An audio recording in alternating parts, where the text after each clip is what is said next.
अपने अंदर की शक्ति को कैसे पहचानें विषय पर श्री श्री रविशंकर के 10 प्रेरणादायक विचार जो आपके जीवन में आत्मविश्वास, शांति और सकारात्मकता लाने में मदद करेंगे। आप सीमित नहीं हैं, आप असीम हैं। अपने मन को सीमाओं से मुक्त करें। जब आप यह मान लेते हैं कि आप अनंत हैं, तो भीतर से शक्ति स्वतः जागृत होती है। सच्ची शक्ति शांति में है, प्रतिक्रिया में नहीं। जब आप हर परिस्थिति में शांत रहना सीखते हैं, तब आप भीतर से सबसे मजबूत बनते हैं। जब आप मुस्कुराते हैं, तो आप भीतर की शक्ति को बाहर लाते हैं। मुस्कान कोई कमजोरी नहीं, यह आत्मबल की पहचान है।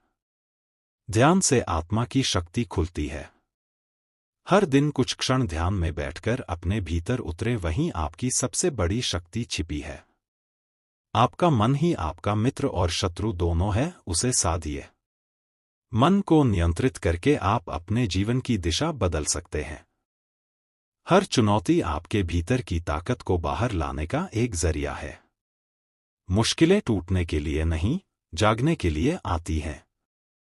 सेवा और करुणा में अद्भुत शक्ति छिपी है। जब आप निस्वार्थ सेवा करते हैं, तो आप अपने भीतर के दिव्य स्रोत से जुड़ जाते हैं। खुद को जानना ही असली शिक्षा है।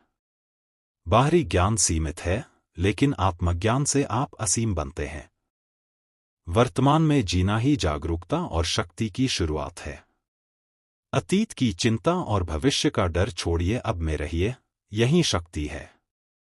जब तुम मैं कुछ नहीं हूं कहते हो, तभी तुम सब कुछ हो।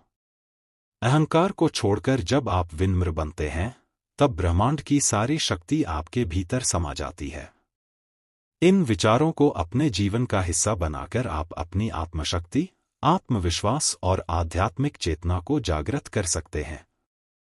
यदि चाहें तो मैं इन पर आधारित 7 दिन की मोटिवेशनल साधना योजना भी बना सकता हूं। बताइए, क्या आप चाहेंगे?